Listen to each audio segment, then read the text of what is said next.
नमस्कार, मैं हूं ज्योत्सना बेदी आपके साथ। सुप्रभात। टाइम्स नाउ नवभारत के मॉर्निंग बुलेटिन न्यूज उदय में आपका स्वागत है।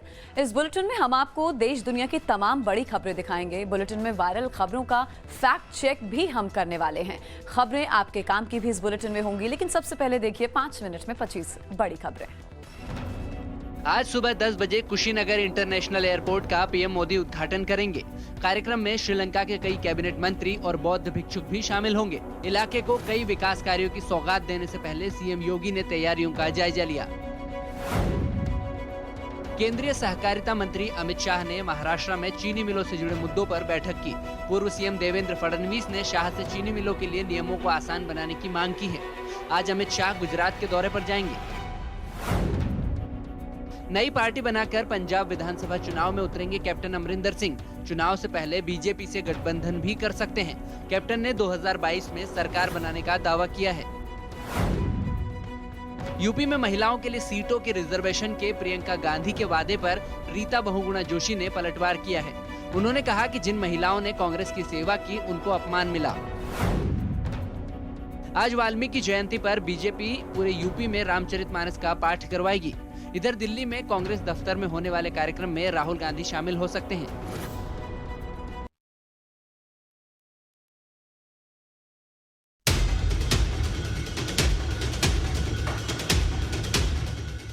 आर्यन खान की जमानत पर आज कोर्ट का फैसला आने वाला है। पिछली सुनवाई में फैसला सुरक्षित रखा गया था। ड्रग्स केस में 2 अक्टूबर को गिरफ्तारी के बाद आर्यन खान जेल में बंद है। ड्रग्स केस में जेल में बंद आर्यन खान के समर्थन में जावेद अख्तर आ गए हैं। उन्होंने कहा कि आर्यन को हाई प्रोफाइल होने की कीमत चुकानी पड़ रही है। लखीमपुर हिंसा केस में आज सुप्रीम कोर्ट में सुनवाई होगी। कोर्ट में यूपी सरकार को नया हलफनामा दायर करना है। हिंसा केस में एसआईटी ने 6 समूह फोटो भी जारी किए हैं। दिल्ली की नाकेबंदी मामले में आज सुप्रीम कोर्ट में सुनवाई होनी है। याचिका में विरोध प्रदर्शनों की वजह से लोगों को परेशानी होने का हवाला दिया गया है। पोर्नोग्राफी केस में जमानत पर बाहर राज कुंद्रा ने शर्लिन चोपड़ा को मानहानि का नोटिस भेजा है। झूठे बयान देने के आरोप में शर्लिन चोपड़ा को 50 करोड़ का मानहानि का नोटिस भेजा गया है।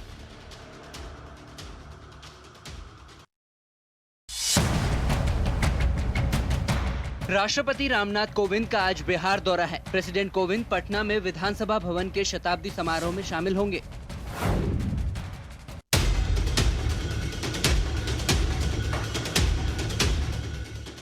रेप के आरोपी करण मोरवाल केस में इंदौर पुलिस ने करण के छोटे भाई को हिरासत में ले लिया है।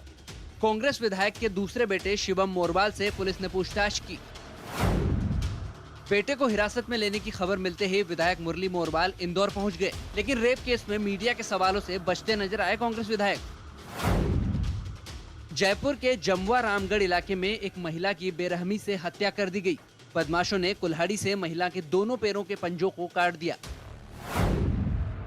दिल्ली के बिंदापुर इलाके में चाकू मारकर एक युवती की हत्या कर दी गई। पुलिस अंकित नाम के युवक समेत आरोपियों की तलाश में जुटी हुई है।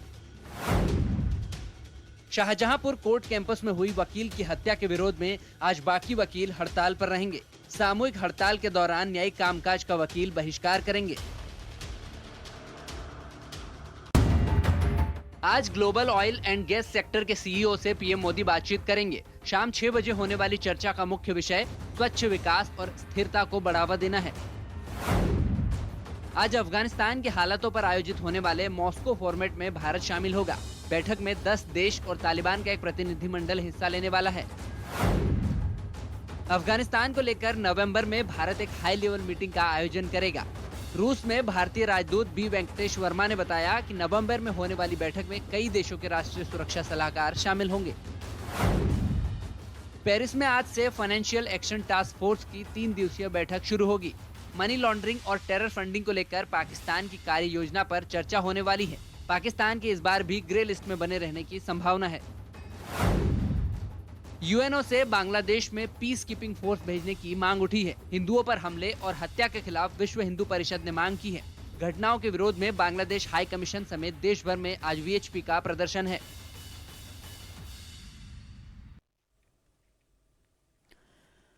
वहीं बांग्लादेश में हिंदुओं पर हो रहे अत्याचार के विरोध में विश्व हिंदू परिषद यानी वीएचपी आज बांग्लादेश हाई कमीशन के सामने प्रदर्शन करेगा। इसके अलावा देश भर में आज वीएचपी प्रदर्शन करने वाला है। अलग अलग हिस्सों से तस्वीरें आएंगी। वीएचपी की मांग है UN Bangladesh peace keeping force भेजे। वीएचपी ये मांग कर रहा है। अब आज हाई कमीशन के सामने भी प्रदर्शन होगा वीएचपी का, क्योंकि हिंदुओं पर जिस तरह हमले हो रहे हैं बांग्लादेश में, हत्याएं जिस तरह हिंदुओं की जा रही है, हिंदुओं के धर्मस्थलों पर जिस तरह बांग्लादेश में हमले हो रहे हैं, उसको लेकर आज विरोध जताएगा वीएचपी आज बांग्लादेश हाई कमीशन के सामने विरोध करने वाला है। वहीं देश के अलग अलग हिस्सों में भी प्रदर्शन की खबर आ रही है। पीस कीपिंग फोर्स बांग्लादेश भेजी जाए, ये यूएनओ से मांग वीएचपी की तरफ से की गई है। तो 20 अक्टूबर का आज दिन है। आज एक बड़ा प्रदर्शन वीएचपी द्वारा किया जाएगा। पूरे देश में जिला स्थानों पर आक्रोश प्रदर्शन होगा। हमारी 3 मांगे हैं। पहली मांग, बांग्लादेश में जो कुछ हो रहा है वो यूएनओ का अटर फेल्योर है। किस लिए बना था? अल्पसंख्यकों की जान की सुरक्षा के लिए। एक वाक्य तुम्हारे मुंह से नहीं निकलेगा, पंगु बन गए हो। If you want to prove your existence, come forward with peacekeeping force. Peacekeeping force Bangladesh में भेजिए, गैर मुस्लिमों की सुरक्षा को सुनिश्चित कीजिए। नंबर 2, बांग्लादेश सरकार भूल जाती है कैसे अस्तित्व में आई मुक्ति वाहिनी सेना, और उसके बाद भी उन्हीं रास्तों पर तुम चल रहे हो जिन रास्तों पर पाकिस्तान की फौजों ने तुम पर अत्याचार किए थे। वही तुम हिंदुओं के साथ कर रहे हो बंगाल के।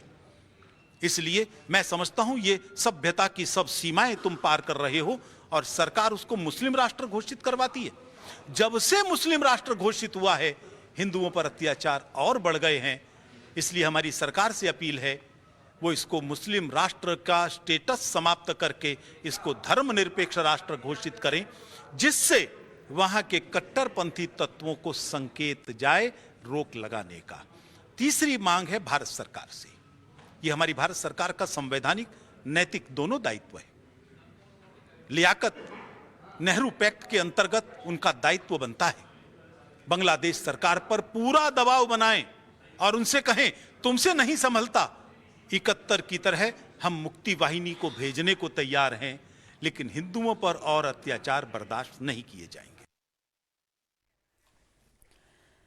वहीं पश्चिम बंगाल बीजेपी के पूर्व अध्यक्ष दिलीप घोष का कहना है बांग्लादेश में हिंदुओं को सुरक्षा मिले और निश्चिंत होकर वो रह सकें। उनसे बात की टाइम्स नाउ संवाददाता रविकांत राय ने।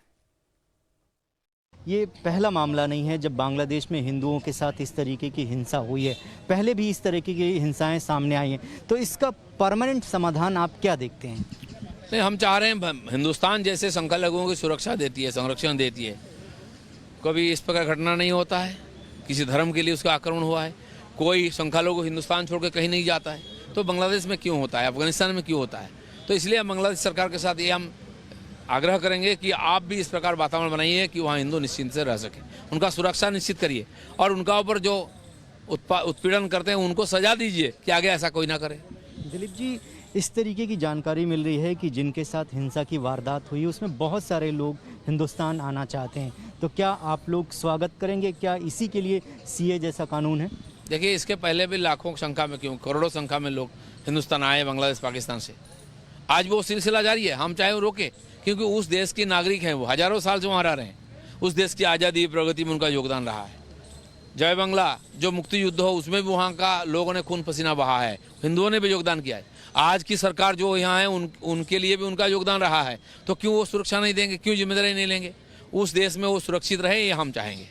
सर, आखिरी सवाल, जो पश्चिम बंगाल के मुख्यमंत्री हैं ममता बनर्जी और उनकी पार्टी का जो स्टैंड है इस पूरे घटनाक्रम पर, उसको कैसे देखते हैं? ये तो कोई पता ही नहीं चल रहा है क्या स्टैंड है।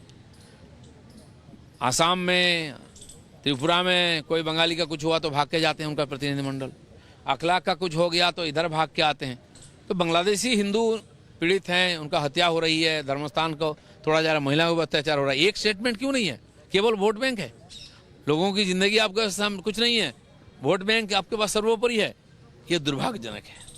चलिए, वीडियो जर्नलिस्ट धीरज के साथ रविकांत राय, टाइम्स नाउ नव भारत।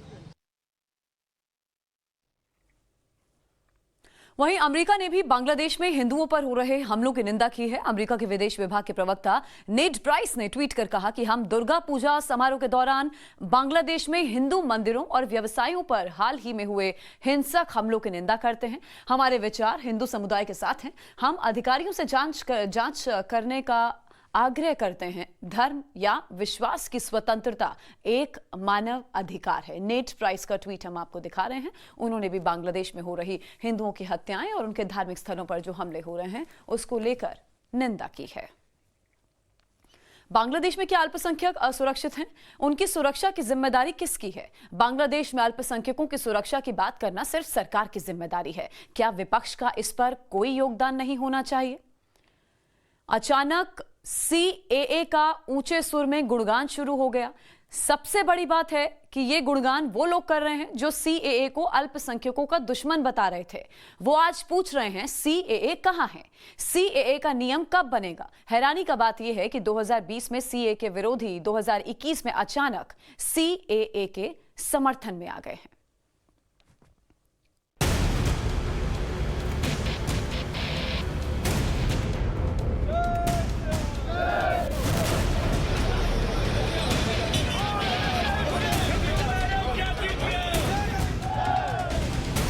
बांग्लादेश में हिंदू अल्पसंख्यकों के खिलाफ हुई हिंसा पर विरोध की आग नई दिल्ली से न्यूयॉर्क तक जल रही है।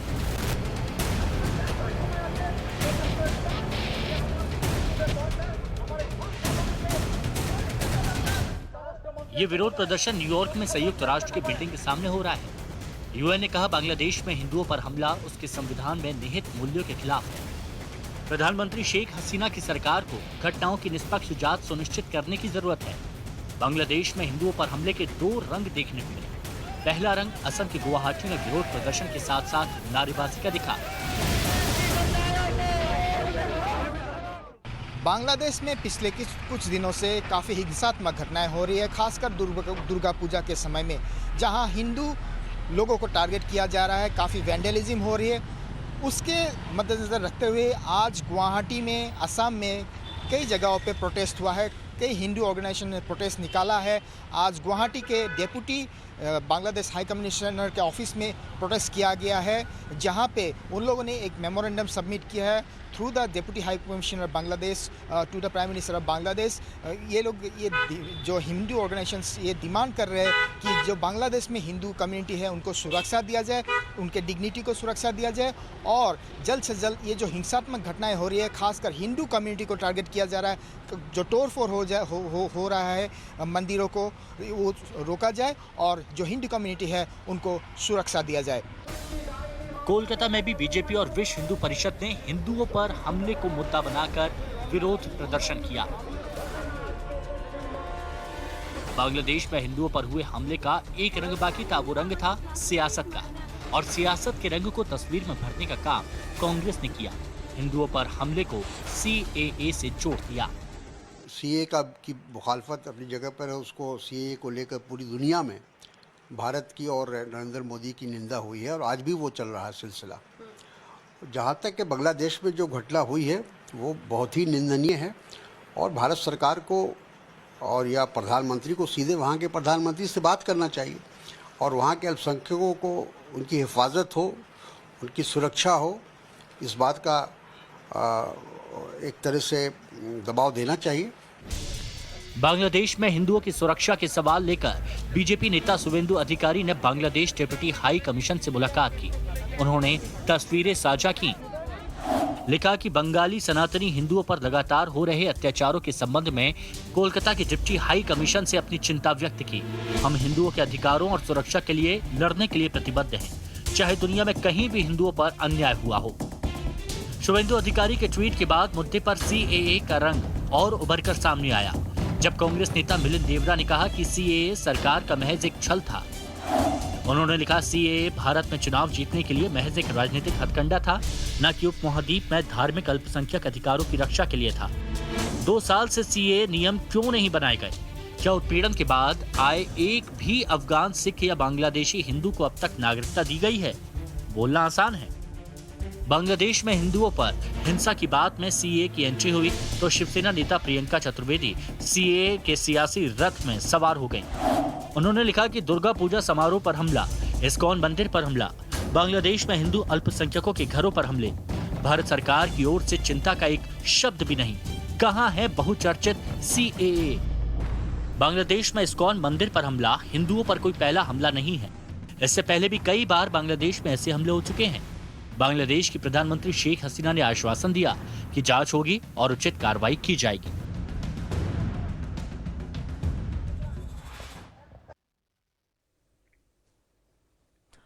और अब बात होगी आपके अपने राज्य की।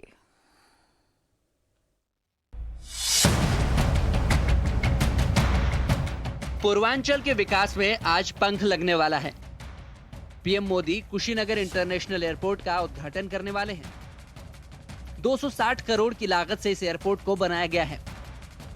एयरपोर्ट के बनने से दुनिया भर में बौद्ध धर्म को मानने वालों के लिए भगवान बुद्ध के महापरिनिर्वाण स्थल के दर्शन करना आसान हो जाएंगे। एयरपोर्ट पर पहली उड़ान श्रीलंका के 125 गणमान्य व्यक्तियों और बौद्ध भिक्षुकों के साथ उतरेगी। हवाई अड्डे के उद्घाटन के बाद पीएम मोदी महापरिनिर्वाण स्तूप के बौद्ध स्थल और देवालय पर एक कार्यक्रम को भी संबोधित करेंगे। इसमें श्रीलंकाई बौद्ध भिक्षु और श्रीलंका सरकार के मंत्री शामिल होंगे। इस मौके पर पर्यटन मंत्रालय कुशीनगर में पर्यटन को बढ़ावा देने के लिए एक कार्यक्रम भी आयोजित कर रहा है, जिसमें बौद्ध सर्किट को संभालने वाले प्रमुख टूर ऑपरेटर भाग लेंगे। यूपी सरकार का अनुमान है कि हवाई अड्डा शुरू होने के बाद पर्यटकों के आने की संख्या में 20% तक इजाफा हो सकेगा। इससे स्थानीय लोगों के लिए रोजगार के अधिक अवसर भी पैदा होंगे। पंजाब के सीएम पद से इस्तीफे के बाद अब कैप्टन अमरिंदर सिंह कांग्रेस से भी अलग होने जा रहे हैं। कैप्टन अमरिंदर सिंह अपनी खुद की एक नई राजनीतिक पार्टी बनाने वाले हैं। कैप्टन अमरिंदर के मीडिया सलाहकार रविन ठुकराल ने ट्वीट कर नई पार्टी के बारे में बताया है।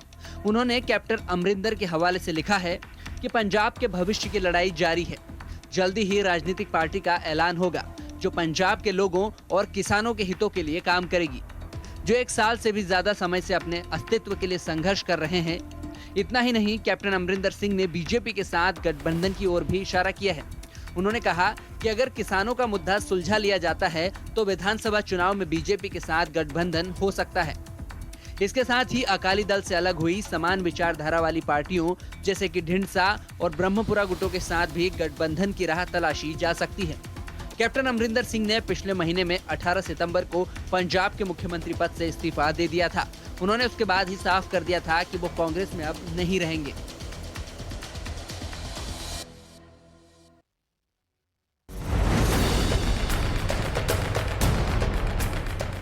रेप केस में फरार चल रहे कांग्रेस विधायक मुरली मोरवाल के बेटे करण मोरवाल की गिरफ्तारी को लेकर एमपी पुलिस एक्शन में है। पुलिस ने आरोपी के भाई शिवम मोरवाल को पूछताछ के लिए हिरासत में ले लिया है। जल्दी ही आरोपी करण मोरवाल की गिरफ्तारी भी हो सकती है। दरअसल करण मोरवाल पर एक युवती ने रेप का मामला दर्ज कराया था, जिसके बाद से ही विधायक पुत्र करण मोरवाल गिरफ्तारी के डर से पुलिस से छिपता फिर रहा है। पुलिस उसकी सरगर्मी से तलाश कर रही है। फरार चल रहे आरोपी करण मोरवाल की गिरफ्तारी को लेकर पुलिस ने उस पर 15,000 का इनाम भी रखा है।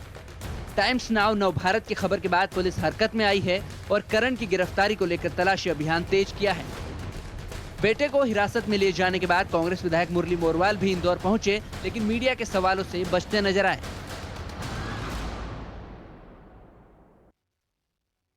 सीसीटीवी का ये खौफनाक फुटेज दिल्ली का है, जहां इश्क में नाकाम एक सिरफिरे लड़के ने एक लड़की पर चाकू से ताबड़तोड़ हमला कर दिया।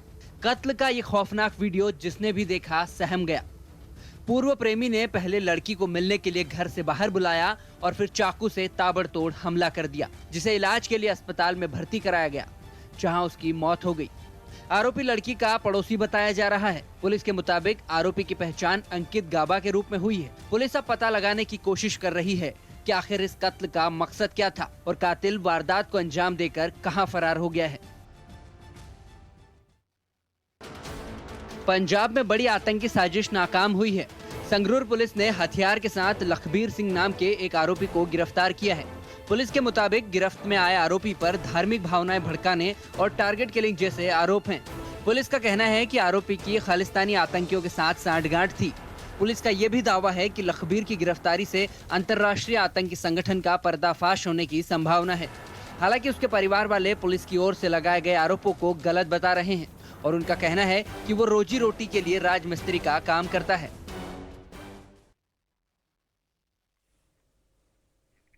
दुर्गा पंडाल पर लगे एक पोस्टर को लेकर दावा किया जा रहा है कि बंगाल में नमाज के वक्त हिंदुओं को पूजा करने से रोका जा रहा है। इस दावे की हकीकत क्या है, जानने के लिए देखिए हमारी फैक्ट चेक रिपोर्ट।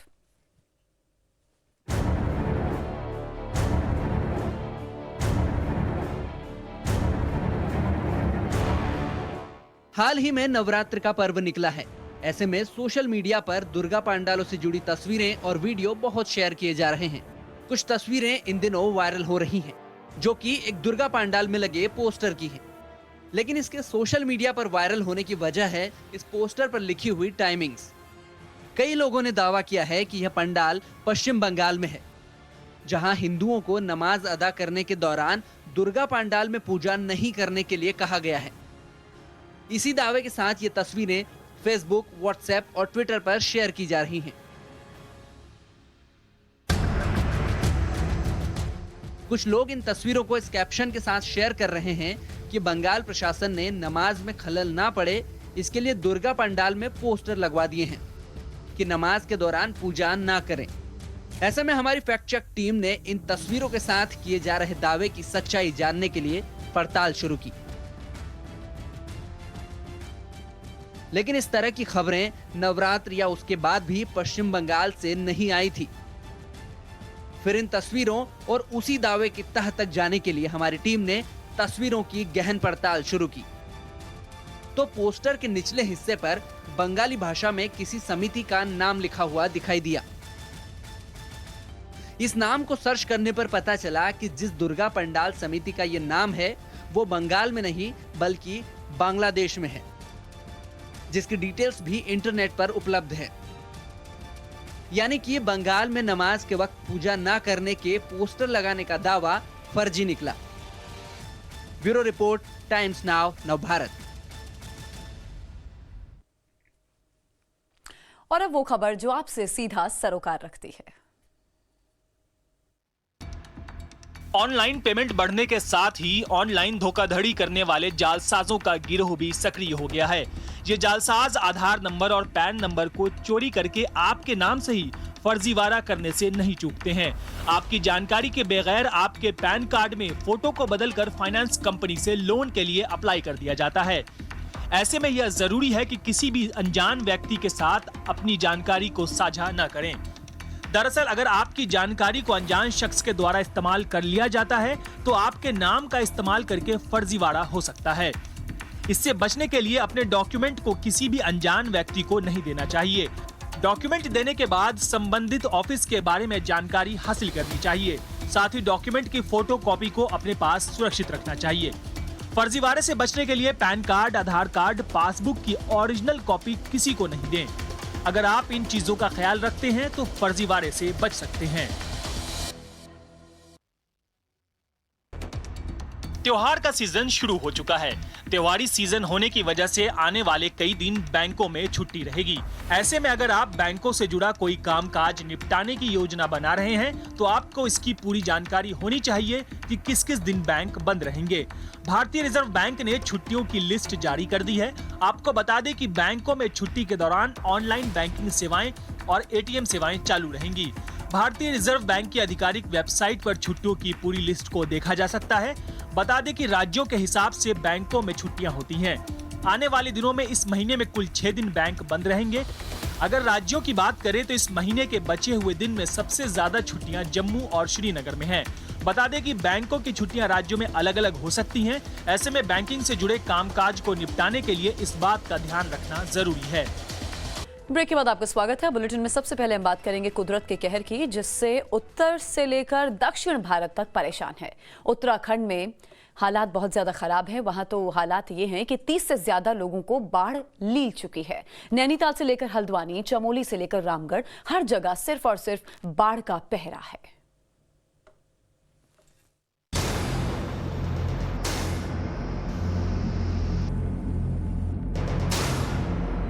कुदरत ने कहर बरपाया है। चारों ओर तबाही का मंजर छाया है। बारिश ऐसी कि जल प्रलय आया है। उत्तराखंड में बेमौसम बरसात हुई और ऐसी हुई कि चारों ओर सिर्फ तबाही का मंजर है। नैनीताल, हल्द्वानी, रामगढ़, चमोली, हर जगह बाढ़ का सितम है। एक एक करके सिलसिलेवार तरीके से आपको तस्वीरें दिखाते हैं। उत्तराखंड के रामगढ़ ब्लॉक में बादल फटने के बाद कैसी तबाही आई, वो इन तस्वीरों से साफ समझ में आ रहा है। बादल फटने की वजह से एक मकान ढह गया। इस मकान में मौजूद 9 लोगों की मौत हो गई, जबकि एक की हालत गंभीर है। बादल फटने की वजह से भारी नुकसान हुआ है। रेस्क्यू टीम मौके पर पहुंच गई है और फंसे हुए लोगों को बचाने का सिलसिला जारी है। नैनीताल में तो भारी बारिश के बाद सड़कों पर झील बहने लगी है। तस्वीरों में देखिए, गाड़ियां माचिस के डिब्बों की तरह बह रही है। इतना पानी है कि पूरी की पूरी कार ही डूब गई। नैनीताल में झील किनारे तोड़कर बह रही है। आसपास के रिहायशी इलाकों में झील का पानी घुसा हुआ है। लोगों के घरों तक में पानी भर गया है। बारिश की वजह से कोसी नदी का पानी रिजॉर्ट में आ गया। इससे रिजॉर्ट परिसर में खड़ी कार डूब गई है, जबकि रिजॉर्ट में पानी ज्यादा होने से 150 से ज्यादा पर्यटक रिजॉर्ट में फंसे हैं। पर्यटकों को निकालने के लिए रामनगर से रेस्क्यू टीम और एक बस भेजी गई। करीब 20 घंटों से लगातार बारिश ने अक्टूबर में नैनीताल के जलस्तर के सारे रिकॉर्ड तोड़ डाले। नैनीताल में 200 मिलीमीटर से ज्यादा की बारिश दर्ज हो चुकी थी, जिसकी वजह से झील का जलस्तर 12.2 फीट के ऑल टाइम हाई रिकॉर्ड को पार कर गया। झील का पानी ओवरफ्लो होकर मॉल रोड तक पहुंच गया है। नैनीताल के नैन देवी मंदिर का मंजर देखिए, पूरा का पूरा मंदिर परिसर डूब गया। 8 से 10 फीट पानी भर गया है। इंसान को तैरकर बाहर निकलना पड़ रहा है। नैनीताल के कई इलाकों में लैंडस्लाइड की घटनाएं भी हुई है, जिसके बाद क्रेन से रेस्क्यू ऑपरेशन चलाया जा रहा है ताकि रास्तों को खोला जा सके। रामनगर की हालत भी कुछ जुदा नहीं है। पूरे के पूरे इलाके में पानी भरा पड़ा है। घर, होटल, रिजॉर्ट, सड़क, हर तरफ पानी का पहरा है। रुद्रपुर की हालत तो ऐसी है कि यहाँ पूरे के पूरे मोहल्ले में पानी का पहरा है। लोग 8-10 फीट पानी में तैरकर गुजर रहे हैं। उधम सिंह नगर जनपद की ये रुद्रपुर की तस्वीरें हैं और ये इलाका जो है वो खेड़े का बसंती देवी मंदिर का इलाका है और आप देख सकते हैं कि यहाँ पर गाड़ियाँ डूब चुकी हैं।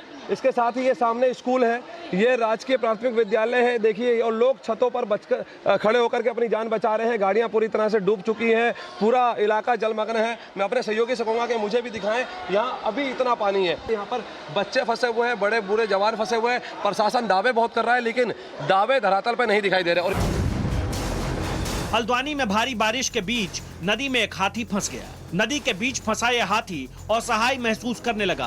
हाथी नदी पार कर देवरामपुर की ओर बढ़ गया था। वन विभाग ने इसे जंगल की ओर धकेला, जिसके बाद रेस्क्यू किया जा सका। प्रधानमंत्री जी, गृह मंत्री जी प्रदेश को लेकर लगातार उनकी संवेदनशीलता यहाँ के लिए बनी हुई है।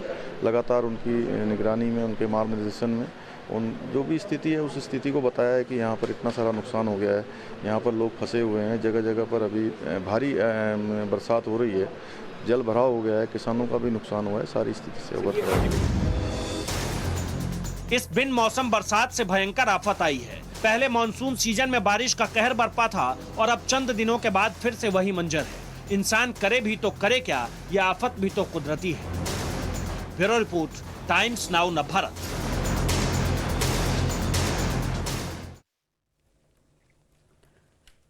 और अब बात सोशल मीडिया पर चल रहे 3 युद्ध की। ये युद्ध दीपावली को लेकर है, ये जंग हिंदी को लेकर है। लोगों की भावनाओं को इस कदर ठेस पहुंची कि उन्होंने 2 बड़ी कंपनियों और 1 बड़े क्रिकेटर के खिलाफ मोर्चा खोल दिया। रिपोर्ट आप देखिए।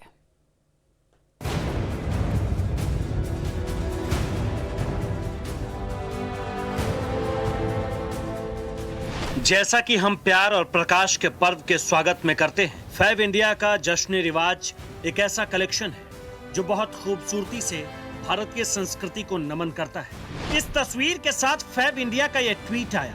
कंपनी ने दिवाली को जश्न रिवाज बताया तो सोशल मीडिया के मैदान में नई जंग छिड़ गई। फैब इंडिया का यह प्रमोशनल पोस्ट लोगों को पसंद नहीं आया। कुछ लोगों ने दिवाली के लिए जश्न रिवाज शब्द पर आपत्ति जताई तो कुछ ने इसे हिंदू त्योहारों को सांप्रदायिक रंग देने की कोशिश करार दिया। इसके बाद तो ट्विटर पर फैब इंडिया का बहिष्कार करने की मुहिम छिड़ गई।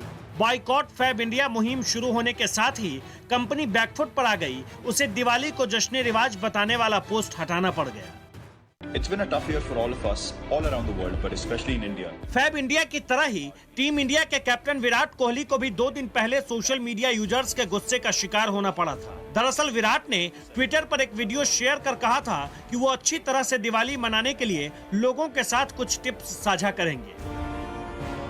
It's been a tough year for all of us, all around the world, but especially in India, with Wave 2 hitting hard in 2021. As we get ready for Diwali in this festive season, I'll be sharing some of my tips for you to celebrate with loved ones and family. बस विराट कोहली के इसी message पर लोग भड़क गए, उन्हें troll करने लगे। कुछ लोगों ने लिखा कि आप अपने काम से काम रखें, वरना हम भी आपको वर्ल्ड कप जीतने के लिए टिप्स दे सकते हैं। कुछ लोगों ने लिखा कि आपका संदेश बहुत अच्छा है, आपको ईद, क्रिसमस और अन्य त्योहारों पर भी ऐसे ही टिप्स देने चाहिए। कोहली के साथ पिछली दिवाली भी ठीक ऐसा ही हुआ था। तब उन्होंने दिवाली के मौके पर पटाखे न जलाने की अपील की थी। सोशल मीडिया यूजर्स को लगा कि विराट कोहली फिर ऐसी ही कोई बात करने वाले हैं, यही वजह है कि वो भड़क गए। सोशल मीडिया में गुस्सा सिर्फ फैब इंडिया और विराट कोहली के खिलाफ ही नहीं है, बल्कि online food delivery chain Zomato के खिलाफ भी है। इस आक्रोश की वजह दिवाली नहीं बल्कि हिंदी भाषा है। जोमेटो पर बवाल एक यूजर विकास के ट्वीट से शुरू हुआ। विकास ने लिखा, मैंने जोमेटो से खाना ऑर्डर किया और इसमें एक आइटम कम था। कस्टमर केयर कह रहा है कि पैसा इसलिए वापस नहीं किया जा सकता क्योंकि मुझे हिंदी नहीं आती। ऊपर से यह पाठ भी पढ़ा रहा है कि अगर भारतीय हो तो हिंदी आनी चाहिए। मुझे झूठा कहा जा रहा है क्योंकि वो तमिल नहीं जानता। यह कस्टमर से बात करने का कोई तरीका नहीं है। इस ट्वीट में विकास ने जोमेटो ग्राहक सेवा अधिकारी से चैट के स्क्रीनशॉट भी डाले हैं, जिसमें जोमेटो की तरफ से चैट करने वाले ने लिखा, आपकी जानकारी के लिए बता दूं कि हिंदी हमारी राष्ट्रभाषा है, इसलिए सभी को कम से कम थोड़ी हिंदी तो आनी ही चाहिए। जोमेटो ग्राहक सेवा अधिकारी के इसी जवाब पर भाषा युद्ध आरंभ हो गया। लोग पूछने लगे कि हिंदी देश की राष्ट्रभाषा कब से हो गई। तमाम लोगों ने इसे तमिलनाडु पर हिंदी थोपने की कोशिश बता डाला, तो कुछ लोगों ने जोमेटो को तमिलनाडु में बिजनेस करने के लिए तमिल सीखने की नसीहत तक दे डाली। बवाल इतना बढ़ गया कि जोमेटो को कस्टमर केयर एजेंट के बर्ताव के लिए माफी मांगनी पड़ी, साथ ही उसे टर्मिनेट कर दिया गया। इसके कुछ घंटे बाद जोमेटो के फाउंडर दीपिंदर गोयल सामने आए। उन्होंने ट्वीट कर इस पूरे बवाल पर ही सवाल दाग दिए। एक फूड डिलीवरी कंपनी के सपोर्ट सेंटर में किसी एक मासूम गलती एक राष्ट्रीय मुद्दा बन जाता है। हमारे देश में सहनशीलता का स्तर इससे ज्यादा ऊपर होना चाहिए। इसमें किसकी गलती है? इसके साथ ही कंपनी ने कस्टमर सर्विस एजेंट को बहाल कर दिया। तो कहानी ये है कि चाहे हाल की ये घटनाएं हों या पुरानी, सोशल मीडिया पर आए दिन जिस तरह से छोटी छोटी बातों को लेकर लड़ाई होती है, उससे ऐसा प्रतीत होता है जैसे देश में सोशल मीडिया विवादों को तूल देने का सबसे शक्तिशाली टूल बनता जा रहा है। Bureau report, times now Navbharat. और अब बात प्रियंका गांधी की पॉलिटिक्स की करते हैं। प्रियंका गांधी ने लखनऊ में प्रेस कॉन्फ्रेंस की। इस दौरान उन्होंने महिलाओं के हक की बात की, उनके सशक्तिकरण का मुद्दा उठाया। इस मसले पर भारतीय जनता पार्टी समेत दूसरे दलों को घेरने की कोशिश भी की, लेकिन असल में प्रियंका खुद घिर गईं। वजह बना एक सवाल जिसे टाइम्स नाउ नवभारत के रिपोर्टर आमिर हक ने पूछा था। रिपोर्ट देखिए।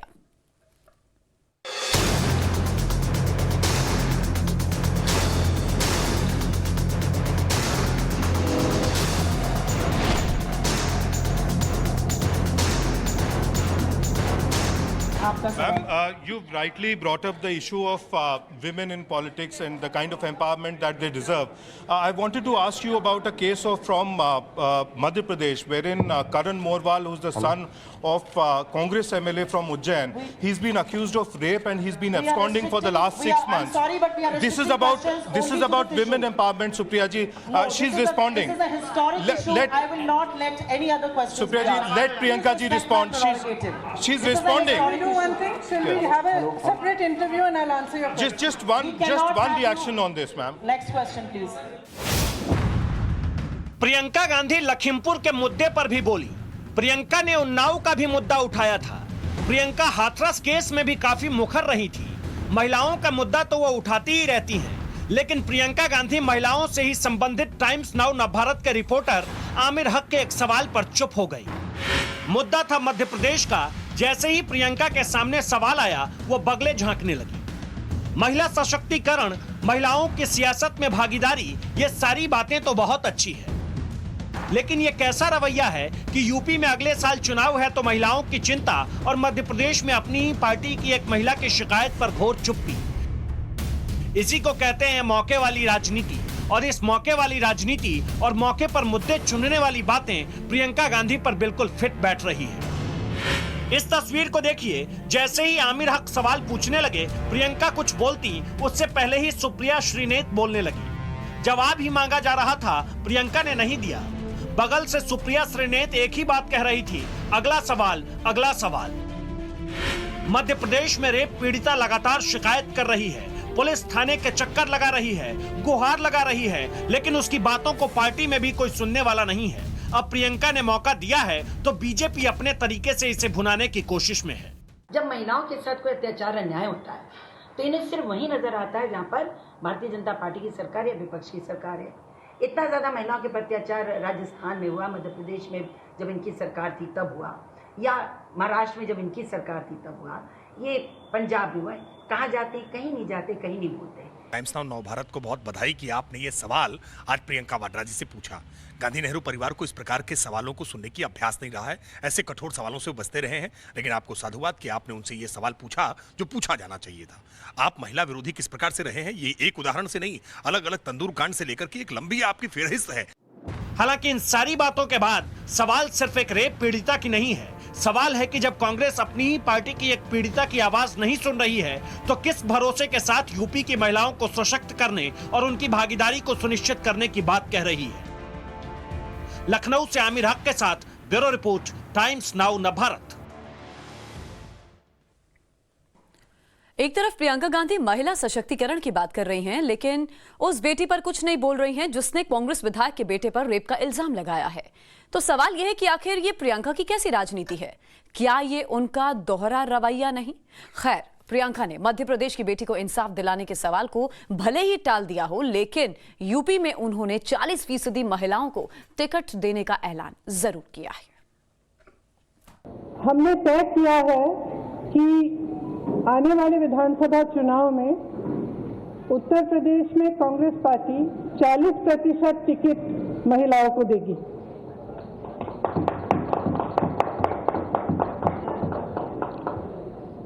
हमारी प्रतिज्ञा है कि महिलाएं उत्तर प्रदेश की राजनीति में पूरी तरह से भागीदार होंगी। अब आपको हम राजस्थान लिए चलते हैं, जहां एक महिला कांग्रेस विधायक अपने भतीजे को बचाने के लिए थाने में अनशन पर बैठ गई। इसके बाद जो कुछ हुआ वो देखेंगे तो समझ आएगा कि दरअसल विधायक और सांसद कायदे कानून को किस तरह कुचलने की कोशिश करते हैं। बच्चे सबके पीते हैं, कोई बात नहीं, बच्चे ने थोड़ा बहुत ले लिया। सुना आपने, मैडम कह रही हैं बच्चे सबके पीते हैं, कोई बात नहीं, बच्चे ने थोड़ा बहुत ले लिया। बच्चे सबके पीते हैं, कोई बात नहीं, बच्चे ने थोड़ा बहुत ले लिया। ये तो इनसे बाद में पूछेंगे कि ये आंकड़ा कहां से लेकर आई हैं कि सबके बच्चे पीते हैं, लेकिन सबसे पहले आपको इनकी तारीफ बता दें। अपने रिश्तेदार के शराबी बच्चे को बचाने के लिए थाने की फर्श पर धरना देती ये हैं जोधपुर के शेरगढ़ से कांग्रेस विधायक मीना कंवर। मीना कंवर के जेठ का बेटा सड़क पर शराब पीकर कार चला रहा था, लेकिन यहाँ पुलिस से एक गलती हो गई। बच्चे के ललाट पर लिखा ही नहीं था कि इनकी चाची विधायक है और पुलिस ने उनका चालान काट दिया। फिर क्या था, चाची को जैसे ही भतीजे की खबर लगी वो सीधे थाने पहुंच गई और पुलिस वालों को अपनी लिखी कानून की किताब की धाराएं गिनवाने लगी, जिसके पहले ही चैप्टर पर लिखा है बच्चे सबके पीते हैं। हमारे बच्चे ने थोड़ी सी जो पी ली है, चोरी तो नहीं की है। बच्चे सबके पीते हैं, कोई बात नहीं, बच्चे ने थोड़ा बहुत ले लिया। शराबी भतीजे को बचाने चाची ही नहीं, चाचा जी भी पहुंचे थे। अरे विधायक पति हैं, लिहाजा धौंस इनकी भी कम नहीं है। भतीजे ने जो कांड किया है, इन्हें इसकी फिक्र नहीं है, बल्कि फिक्र है इस बात की कि श्रीमती जी को किसी ने कुर्सी नहीं दी। आप इंसानियत से बोलो तो क्या कर लेगा? इंसानियत से बोलो। आपको कुर्सी दे रहा, आप नहीं बैठ रहे। रिक्वेस्ट करी आपसे। सुन रहे हैं, देख रहे हैं, भतीजा ड्रिंक एंड ड्राइव के केस में थाने में बैठा है। उसे समझाने के बजाय पहले तो उसे ठीक ठहरा रहे हैं, ऊपर से पुलिस वालों पर ही धौंस झाड़ रहे। अरे आपकी पत्नी जनता की सेवा के लिए विधायक बनी है, ना कि पुलिस वालों से सेवा लेने के लिए। लेकिन विधायक पति उम्मेद सिंह को थाने में एक कुर्सी की पड़ी।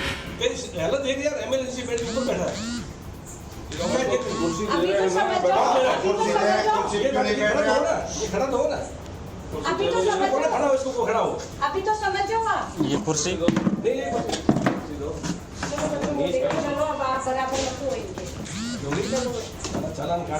थाने में ये ड्रामा यही नहीं रुका। इसके आगे जो कुछ भी विधायक जी के मुख कमल से बाहर निकला वो बेहद शर्मनाक था। इन सबके बच्चे ऐसे होंगे ना, बच्चे हैं क्या रिक्वेस्ट कर दी हमने, रिक्वेस्ट कर दी आपसे। पहले तो आपने अपने भतीजे का ड्रिंक एंड ड्राइव करना वाजिब ठहरा दिया, इसके बाद वहां खड़े पुलिस वालों के बच्चों पर ही सवाल खड़ा कर दिया। शर्मनाक है, बेहद शर्मनाक। लेकिन लगता है ये शर्म हया बाहर छोड़कर आई थी। मामला 17 अक्टूबर की रात का है। डीसीपी के हस्तक्षेप के बाद मैटर सुलझ गया, लेकिन महिला विधायक और विधायक पति इसके बाद भी अपनी दलील देने के लिए कैमरे के सामने प्रकट हो गए। टेलीफोन पे जो अधिकारी वंशर थे वो बहुत गलत बोले, जो उनको शोभा नहीं देती है। फिर जब हम गए तो एक भी कर्मचारी न तो कुर्सी से उठा, न हमारी सुनी, न मैडम को चेयर दी। जब हम धरने पे बैठे तो श्रीमान एसपी साहब का हमारे पास में फ़ोन आया, मैंने उस अधिकारियों से बात की। उसके बाद भी जो कर्मचारी वहाँ थे उनके कान पे जूं नहीं रहेंगे। प्रिया उम्मेद सिंह, क्या आप किसी रियासत के राजा हैं? आम नागरिक है जनाब। आपके भतीजे ने अपराध किया था, पुलिस ने उसी के हिसाब से आपको ट्रीट किया।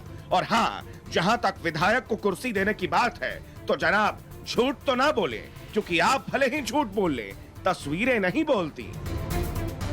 मेरे हस्बैंड के साथ पहले ही उन्होंने फ़ोन पे हमने बड़ी रिक्वेस्ट करी। फ़ोन पे हमने बोला अब बच्चा है, बच्चे को छोड़ दीजिए। उन्होंने कहा नहीं, ये किसका बच्चा है, कौन विधायक, इस तरह से वो बोले।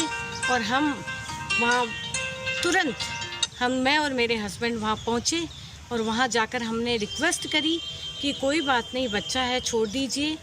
तो उन्होंने कहा बिल्कुल ये नहीं होगा आपके साथ, हम इस तरह से बच्चे को पनिश करेंगे, रात को रखेंगे इसको। विधायक जी, अगर पुलिस ने ऐसा कहा है तो क्या गलत कहा?